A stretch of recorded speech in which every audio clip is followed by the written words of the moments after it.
Chapter 1. The Sun in the Void. There should be logic. I'm busy too, and you're already an adult. How about this? I'll transfer 10,000 to that card. We both have our own lives, so let's not contact each other anymore. That's it. A cold, emotionless voice came from the phone, leaving the somewhat frail young man stunned for a moment. It took him several seconds after the call ended to react, holding back his tears, his eyes filled with unwillingness and sorrow. Guess I should have expected this day. He pursed his lips, speaking somewhat bitterly. He didn't try to hold back. The other party had done all they could. He only hated himself for having so much hope. Today was his birthday. He had thought the call would bring good news, but now it was this scene.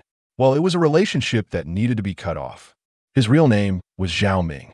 After his parents' divorce, he followed his mother and changed his name to Zhou Ming. His mother passed away early, like a collapse of the sky. The money left by his mother was limited, and he could only limp to school while working part-time.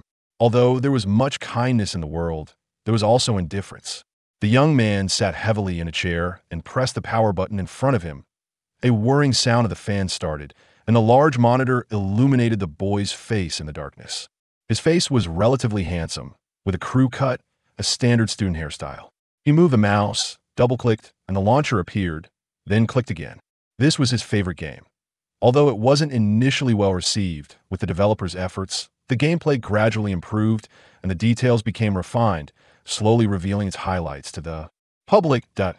As a founding member of the server, Zhou Ming felt gratified. Who wouldn't want to see their creation grow and succeed? Today, I won't eat misya. I'll choose. It was raining outside, but the atmosphere inside was lively. Jun, a flash of yellow light appeared, and he shouted, in the game, a beautiful girl in a maid outfit wielded a giant pair of scissors, striking the hollow monster to the point of immobility. Immersing himself in the virtual world was his way of escaping reality. Some said it was avoidance, but to Zhou Ming, this was the real life in the game time. He found joy and didn't need to care about worldly affairs. How could it be avoidance? It was clearly enjoyment. The rain poured heavier. This red dung monster is so disgusting, mainly because of this computer. He mumbled. This computer was one he had bought at a low price from a good classmate during a special time. It was an old model, and it was already a miracle that it could run games, so he couldn't ask for more. The rain fell in torrents, and thunder began to rumble in the clouds. 40,065 points battle score. Looks like Shark Girl is still going strong. Zhou Ming exhaled lightly, looking at the numbers on the screen, and smiled, as if all his worries had vanished. One more time, with a thunderclap, a loud sound erupted in the room, and the computer screen was blown apart, creating a void. When he looked again, the young man had already vanished, leaving behind only a wisp of blue smoke. Where is this? The glaring sunlight woke him up. As he opened his eyes, he saw a blazing sun high above. He sat up, feeling a bit dazed, and observed his surroundings. Containers surrounded him, resembling a seaside port, and those containers looked old. Small stones were scattered on the ground, and he found this scene somewhat familiar. Where is this? Wasn't I playing video games in my room? And wasn't it pouring rain outside? His head was still a bit dizzy as he dragged his legs and tried to walk a few steps. This place had a nice view looking up. The scenery in the distance was even more spectacular, with a black spherical object hanging in the sky like a deep, watchful eye. A word popped into his mind. Void.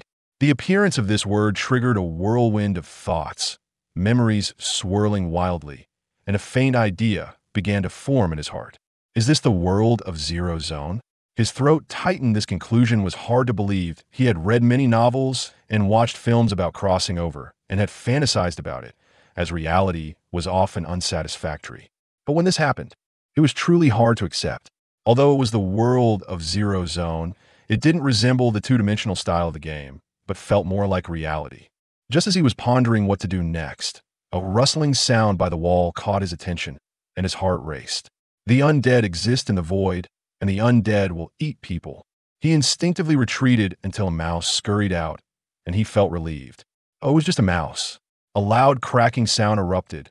A six-legged beetle flew out from somewhere, its forelimbs resembling pincers, similar to the facehugger from movies, but with a shell closer to that of a mineral. Zhou Ming had some impression of this bug, but couldn't recall its name. If he had brought a guidebook, he would know it was called a spiny echinoderm. Out of nowhere, Zhou Ming crouched down just in time, causing the bug to miss and crash into a nearby wooden box, leaving 6 holes. If it had hit his face, it would have been disastrous. Startled, he took off running. He was unarmed and couldn't possibly fight that bug.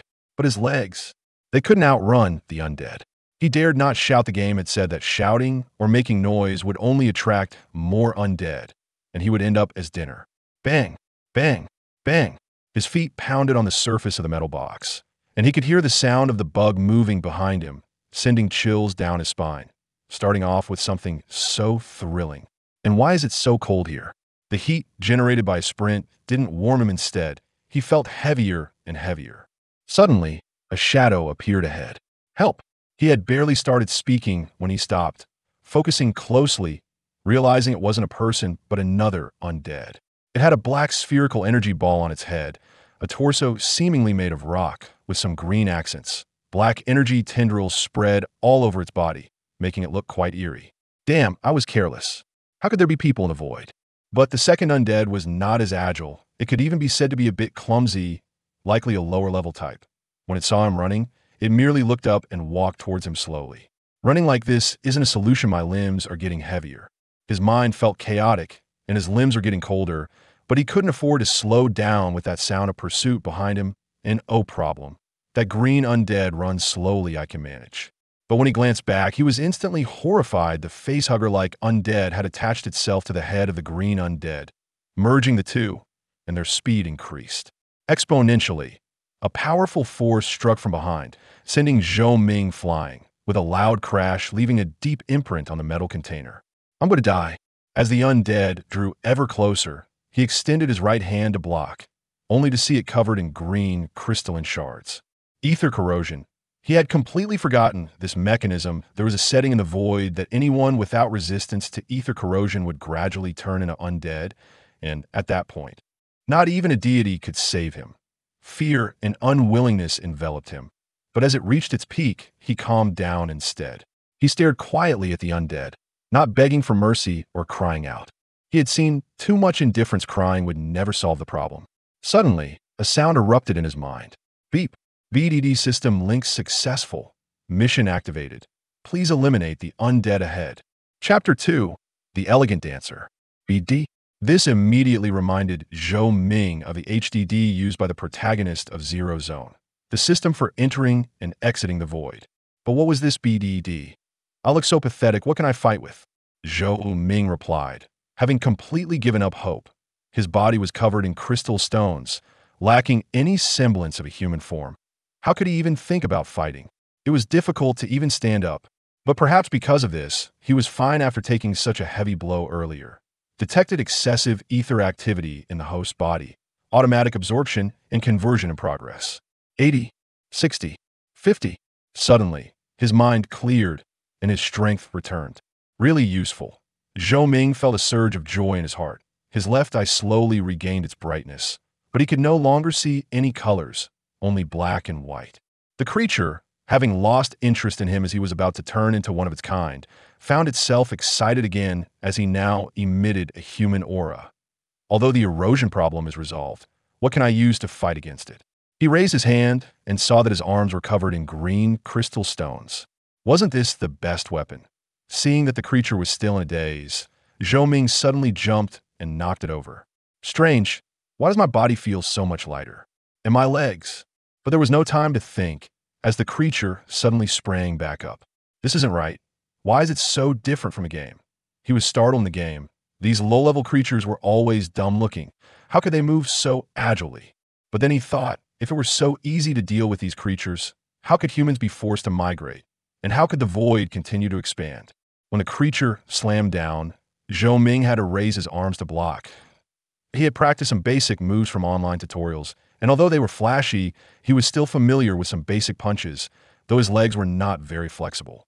The immense force shook his entire skeleton. If his body hadn't been strengthened, he would have likely suffered internal injuries or broken bones. Another punch came, and Zhou Ming had to dodge, trying to kick the creature down. But it wasn't that simple. The creature's body was as hard as stone and weighed who knows how much. Ordinary kicking techniques couldn't inflict any damage on it.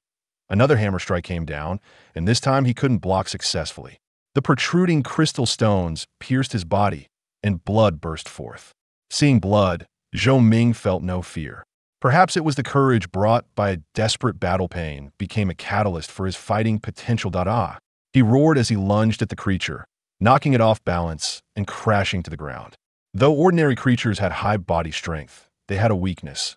They stood solely based on instinct and had poor balance.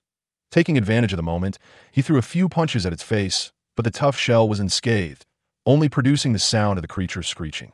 The creature naturally wouldn't lie there and wait to die. It pushed Zhou Ming away with a sweep of its arms. What to do? I can't win at all. Zhou Ming, having been thrown over, stood up again and pressed down on it. He suddenly found a stone in his hand and swung it with all his might. Bang! The stone cracked in half, extinguishing the hope in his heart again. The monster beneath him tried to rise, but Zhou Ming held tightly onto the shell of its face, while his other hand forcefully jabbed at the black energy core. The black energy core was equivalent to a heart for this creature. Seemingly aware of his intentions, the creature struggled hard to break free, and the crystal on its arm scraped his abdomen, making it a bloody mess. Just a little more. Blood slowly trickled from the corner of his mouth. Finally, his right hand slipped into the gap, and the energy core felt cold. He squeezed with all his strength, feeling a powerful resistance from his palm. Zhou Ming's face contorted. The resistance vanished, followed by an explosion that sent Zhou Ming flying again. When he looked back at the creature, the energy core in its head had dimmed, no longer shining, and its body lay stiff. The creature, I've lived my life well. I won. I actually won. Lying on the ground, he looked up, and the sun was still so dazzling. Wait, what is that? Before he could enjoy the joy of victory, a dark mass appeared before him. Zhou Ming sat up, forcing himself to endure the dizziness, and looked towards the container. 1, 2, 3. Creature stood on top of the container, looking at him, drooling and cracking their knuckles. Ding! Host's ether activity has dropped below 10. The voice in his mind rang out again. When he clenched his palm, that power had dissipated along with the waning ether activity. Great, this time I'm going to die. What a hello. Would you like a cup of coffee? A gentle voice sounded, and Zhou Ming turned his head to see a cute creature with elongated ears. Bangbu. It was dressed in the uniform of a high-end Western establishment, sporting 2 little mustaches, exuding gentlemanly charm, holding a cup of tea and a plate of desserts. Butler? Zhou Ming couldn't help but call out its name if it was here. Then the Victorian Household must be... Oh, I'm honored that you recognize me, sir. The Bangbu was indeed as polite as in the game, with a gentlemanly demeanor, and even bowed slightly. But those creatures that would have, sir, don't worry, someone will handle it. As soon as he finished speaking, a piercing screech echoed, followed by an explosion, and several green creatures flew into the air, some even turning into ice sculptures and shattering in midair. A beautiful girl appeared amidst the frost, her features strikingly perfect, but with a hint of rebellion on her face. The corners of her eyes drooped slightly, suggesting dark circles, but adding to her unique charm. But what was most recognizable was her shark tail, which, although slightly different from the game, Zhou Ming recognized at a glance that it was Akin, known as Shark Girl, a character who had accompanied him in the game for almost a year, for which he had even gone a month eating instant noodles to buy her new skin. Was that foolish? Indeed, it was foolish. He had no clothes to wear himself, yet he bought outfits for game characters. But it wasn't foolish, it was like putting a wedding dress on his spirit, and if it made him happy, then it was worth it. The giant scissors danced, her figure moving among the creatures like a giant shark in the deep sea, the ice shards blooming like flower petals. Such a beautiful sight made him feel somewhat entranced. Roar! A massive creature, as big as a small mountain, appeared in a posture with its arms on the ground, contrasting sharply with the girl's petite figure. Shark Whirlwind. The girl, unafraid, transformed into a ghostly figure, as if a layer of night had enveloped the area. The giant creature's powerful strikes could not touch her in the slightest. Instead, her giant scissors shattered the massive creature piece by piece. So boring, the girl muttered, crushing the core in the creature's head, and the area fell silent once more, leaving only the remnants scattered on the ground and the sound of her footsteps echoing like an ancient dance. What happened to this person? Aileen looked at the dazed Zhou Ming and asked the butler, Would after scanning, the sir is fine, but his hands and feet have suffered severe injuries, and he may be unable to move temporarily. Hearing this, Zhou Ming finally came to his senses that I'm fine. Thank you, Eileen. The shark-tail girl looked at him with a puzzled expression. You misunderstood. I've seen your appearance in the brochure. Zhou Ming said, somewhat flustered. Eileen nodded and extended her hand to the butler, who sensibly took out a pink lollipop, possibly peach-flavored. Mr. Lycan has completed his mission. We can regroup now. The butler seemed to have received some message. Good. Finally we can. Eileen stretched lazily but seemed to realize something and looked at Zhou Ming. With her gaze, Zhou Ming also wanted to make an effort to stand up, but his legs felt too weak, reminding him of reality. The girl looked helpless and had no choice but to pull him up, muttering something like troublesome, but her movements were gentle. Thank you. The girl's fragrant scent wafted into his nostrils, making him involuntarily relax. Thus, the butler led the way, bringing the two of them to an open area. Boss, we are back.